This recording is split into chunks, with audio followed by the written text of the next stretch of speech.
Yo, what's up, you guys? David Fox here, the Black Belt Realtor. So this is my newsletter. So if you're watching this, it's probably because you didn't want to read what I typed out, and maybe you're listening to it in the background. That's cool as well. So I appreciate that. This is just to provide as much value as I can, in the market, and as the markets ebb and flow, as they will inevitably do.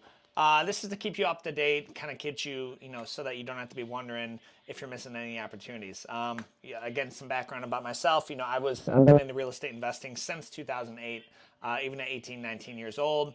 Bought some foreclosures, rental properties that we rented out, and then I cashed them out, and then we've kind of lathered, rinsed, and repeated throughout the years. So this is something that I really do believe the more I learn about the U.S. dollar and the inflation and the copious amounts of money printing, you're going to have to find things that maintain their intrinsic value, like things that will, like they kind of hold their value on a world market, right? That could be gold, I guess, though I was pretty intimately involved in the gold industry at one point, and I think real estate, it makes sense.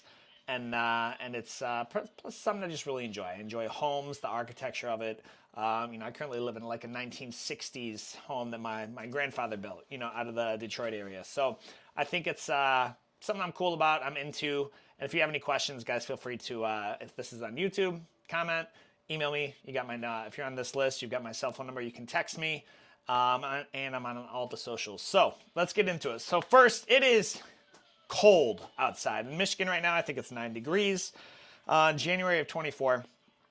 But it's still a seller's market, so it's still really hot, right? And this is the way I see it: is you're in one of three different camps. Okay, so right now, like, you're either, you need to buy.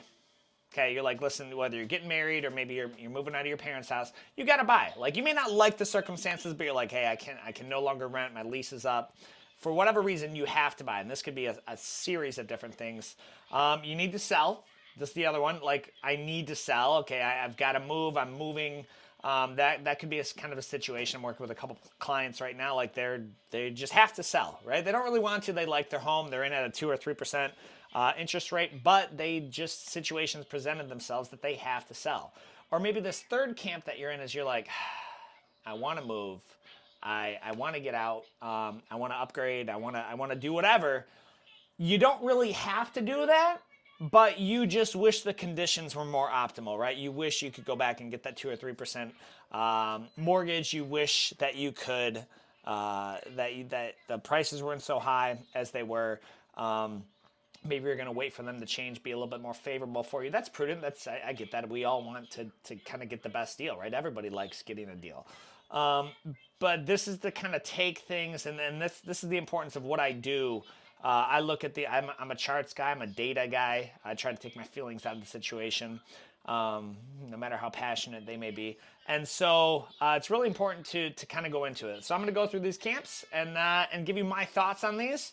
And you may vehemently disagree with me. You may say, hey, he's just trying to, give his opinion to get you to work with me. Well, ultimately, yeah, I would like to work with you. But if you think I'm a jerk and, you would never work with me, then we probably wouldn't get along, and we wouldn't be a good fit anyway. But if you are looking to ever buy or sell in the Wayne, Oakland, Monroe, Livingston area in Michigan, then, maybe it's a good fit. Hit me up, and we can do some business together. If not, you just get value out of this. That's cool too. So if you're a buyer, okay, you need to buy for whatever reason.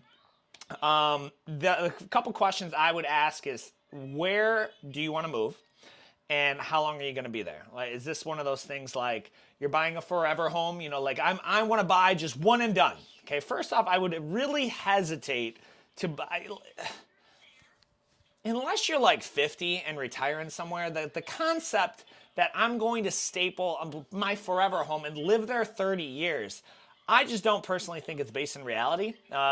In the world we live in, I really don't. Things change so quick and drastically, and I don't think, while I think it has, if you put that in your mind, you're buying a home with a 30-year plan, that's kind of hard to forecast out that far. So something I would add is, or maybe a filter I might do is, are you going to stay there more or less than 5 years?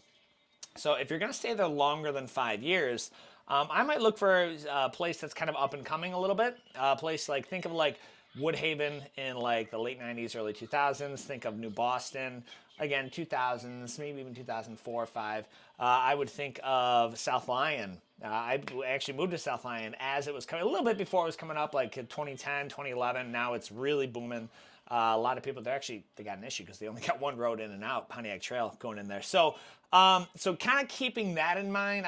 But if it's less than 5 years, then I would say I would say find something it's in a highly desirable area, right? It moves quick. It's got a good seller score, and it doesn't need like a lot of updates, right? It's not something that you're going to put a lot of money into because that keeps your cost of ownership down, and you're kind of putting yourself. It's easy to sell in 5 years, right? So that's what I would do if you have to buy. If you need to sell, so I'm currently working with a couple people right now. They have to sell, right? They don't want to, but they just have to. They're relocating, family dynamic change, and they have to sell. So what I would do first is there are things you can do.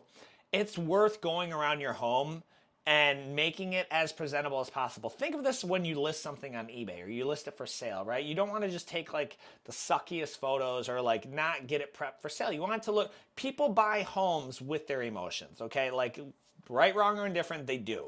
And so if you walk in and it smells, that's a red flag, guys. If you walk in, like for me, I've got a super, super sensitive nose and I can smell any type of cat, dander, dog, stuff, mold, water, whatever that is, I'm able to pick that up pretty quickly. Again, now it doesn't really scare me off too much because it's Michigan winters. It's more common, especially in older homes, but it is something that they're going to try and use to negotiate you down. So you want to try and remove those as much as you can.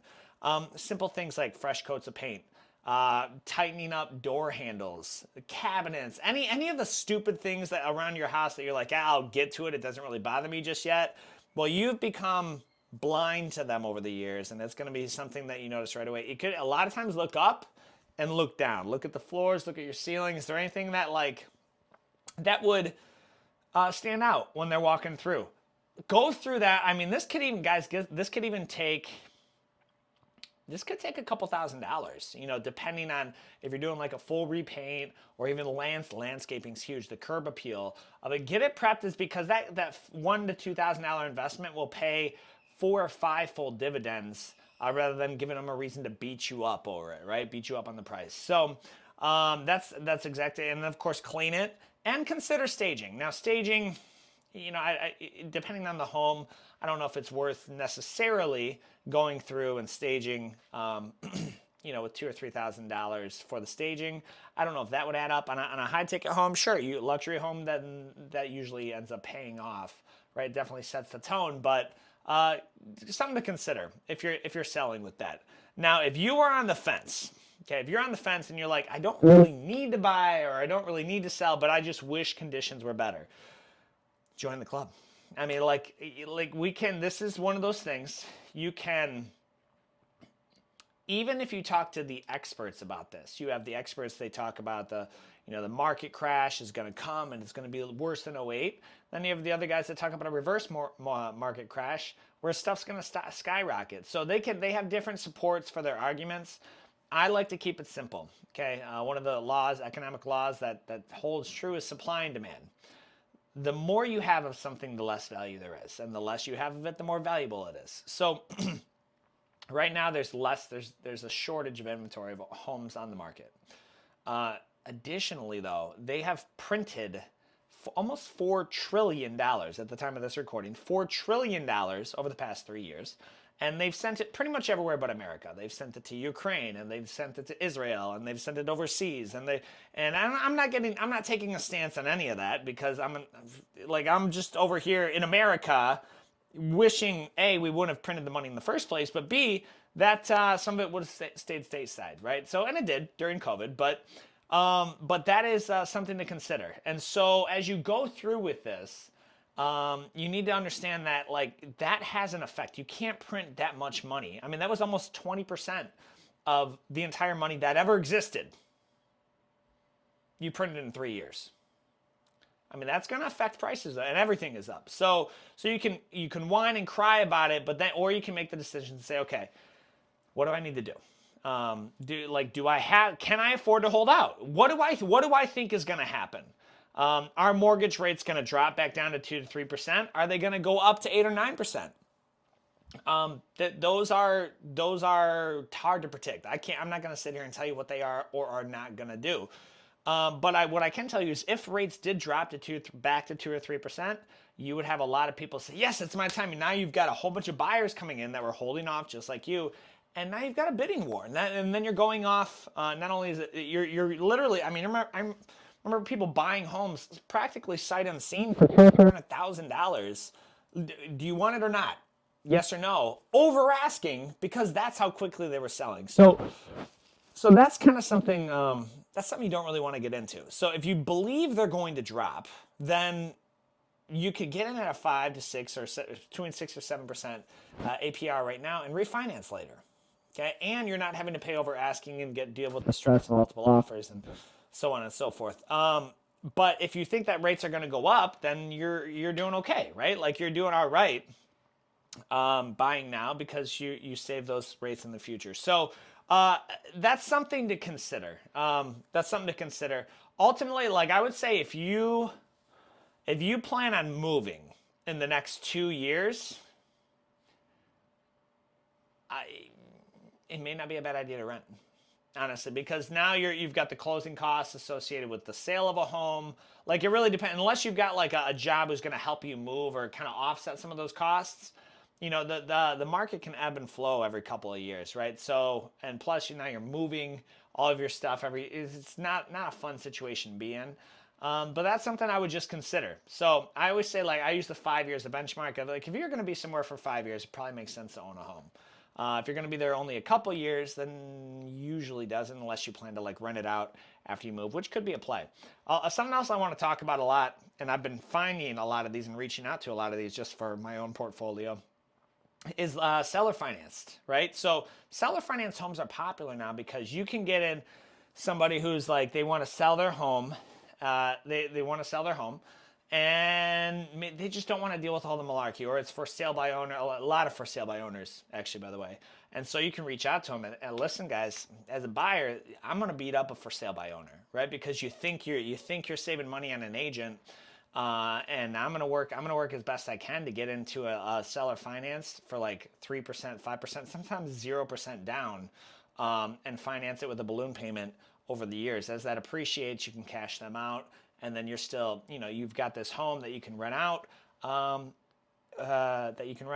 move into if it's your primary for for very little down. So those are going to be more popular, and as I share them, as I come up with those, I'll share them as those deals evolve. So hopefully this was helpful. Let me know if you guys have any questions, comments, vehemently disagree, whatever, and I'm happy to talk shop. Look forward to talking with you soon.